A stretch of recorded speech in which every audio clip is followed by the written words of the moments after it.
تو یہ مرسل کی تباہی ہے. اور شاہ ولی اللہ دہلوی نے لکھا ہے حجت البالغہ میں کہ فقہ حنفی اور فقہ مالکی کی خرابیوں کی وجہ یہ ہے کہ یہ تابعین کے اقوال کے اوپر انہوں نے اپنی فقہ ساری بنا لی ہے زیادہ تر, اور انہوں نے یعنی مرفوع اور موقوف روایتوں کی طرف توجہ نہیں دی ہے. اور جب بعد میں وہ روایتیں نکلی تو ایک انہوں نے کہا یہ ساڑیاں بھی دی سن گھوم گئی, وہ گمیاں نہیں, وہ ہے ہی نہیں سن پائی.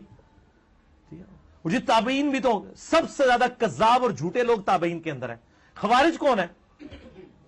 تابعین.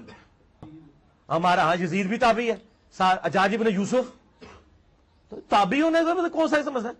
تو یہ نہیں ہے سارے مطلب جتنے غلیظ قسم کے لوگ تابعین کے اندر پیدا ہوئے ہیں نا, وہ آج بھی اس زمانے کے لوگ نہیں موجود ہیں, لیکن جو اچھے ہیں وہ اچھے ہیں. بسم اللہ الرحمن الرحیم. السلام علیکم دوستو, یہ ہیں مرزا جہلمی, سیکنڈ مرزا. ایک مرزا مکار تھا, مرزا قادیانی. یہ دوسرا مرزا ہے مرزا جہلمی. مکاری اور جھوٹ میں اس کا کوئی مقابلہ نہیں کر سکتا. یہ اتنا بڑا مکار ہے. جس طرح مکاری کے ساتھ بات کر رہا ہے کہ فقہا یہ کہہ رہے ہیں کہ ہمارے پاس بھی حدیثیں تھی گم گئی ہیں. کس فقیہ نے کہا ہے, کس محدث نے کہا ہے کہ حدیثیں تھی گم گئی ہیں؟ یہ ہے اس کی مکاری. اور کس طرح چالاکی اور مکاری کے ساتھ کہہ رہا ہے کہ شاہ ولی اللہ رحمۃ اللہ علیہ کہتے ہیں کہ فقہ حنفی اور فقہ مالکی کی بنیاد مرسل روایات پر ہے, اور یہ ساری تباہی مرسل روایات کی ہے. حقیقت کیا ہے کہ امام ابو حنیفہ رحمۃ اللہ علیہ کتنے بڑے محدث تھے, اور امام ابو حنیفہ رحمۃ اللہ علیہ کی فقہ کتنی پختہ فقہ تھی. دلیل کیا ہے میں آپ کو دکھانے والا ہوں. امام اسرائیل ہے رحمۃ اللہ علیہ, بڑے محدث ہیں. امام بخاری رحمۃ اللہ علیہ کے دادا استاد ہیں. امام مسلم کے دادا استاد ہیں. بخاری مسلم میں 200 کے قریب روایات ہیں ان سے. سیاہ ستہ کتب ستہ میں سے 500 کے قریب روایات ہیں ان سے. امام اسرائیل کیا کہتے ہیں؟ تاریخ بغداد جلد نمبر 13 صفحہ نمبر 339 میں حافظ ابو بکر احمد بن علی خطیب بغدادی رحمۃ اللہ علیہ لکھتے ہیں, اسرائیل کا قول ہے کہ نعمان اچھے آدمی تھے. امام اسرائیل المتوفہ 161 ہجری اور امام ابو حنیفہ رحمۃ اللہ علیہ 150 ہجری میں وفات پاتے ہیں, اور امام اسرائیل 161 ہجری میں وفات پاتے ہیں. تو یہ ہم زمانہ ہیں. امام اسرائیل کیا کہتے ہیں کہ نعمان اچھے آدمی تھے. احکام سے متعلق کسی کو ان سے زیادہ احادیث یاد نہ تھیں. احکام جو فقہی احکام ہیں ان سے متعلق کسی کو امام ابو حنیفہ سے زیادہ احادیث یاد نہ تھیں. اور مکار کیا کہہ رہا ہے کہ فقہ حنفی کی بنیاد مرسل روایات پر ہے.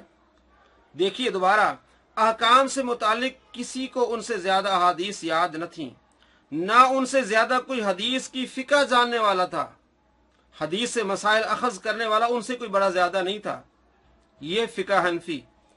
انہوں نے حماد سے احادیث یاد کی اور خوب یاد کی. خلفاء اور عمراء نے ان کی عزت کی, اور جو شخص فقہی مسائل میں ان سے بحث کرتا اس کی جان مصیبت میں آ جاتی تھی.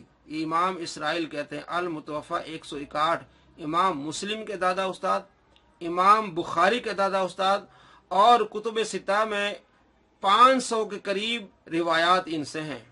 یہ ہے امام اسرائیل. اگر مرزا کی بات مانی جائے کہ فقہ حنفی مرسل روایات پر ہیں اور یہ مرسل روایات کی تباہی ہے, تو اس کا مطلب یہ کہ امام اسرائیل کو آپ کو جھوٹا کرنا پڑے گا. اگر امام اسرائیل جھوٹے ہوتے ہیں تو 500 احادیث کا بھی آپ کو انکار کرنا پڑے گا, کیونکہ کسی روایت کی سند میں اگر کوئی جھوٹا راوی ہو تو وہ روایت قبول نہیں ہوتی. تو پھر آپ کو 200 احادیث بخاری مسلم کو آپ کو نکالنا پڑے گا. آپ کو کہنا پڑے گا کہ یہ ضعیف ہے کیونکہ امام اسرائیل آ گئے, امام اسرائیل جھوٹے ہیں نعوذ باللہ من ذالک. تو اب ان 200 احادیث کو آپ کو نکالنا پڑے گا, ادروائز آپ کو ماننا پڑے گا کہ یہ مرزا بڑا مکار ہے. امام اسرائیل کیا کہتے ہیں کہ احکام سے متعلق کسی کو ان سے زیادہ احادیث یاد نہ تھیں, نہ ان سے زیادہ کوئی حدیث کی فقہ جاننے والا تھا. نعمان یعنی امام ابو حنیفہ رحمۃ اللہ علیہ کے بارے میں یہ کہتے ہیں. یہ فتنہ باز شخص.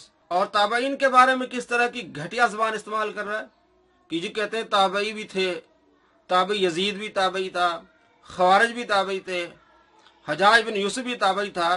دوستو یہ ہے اس کی مکاری.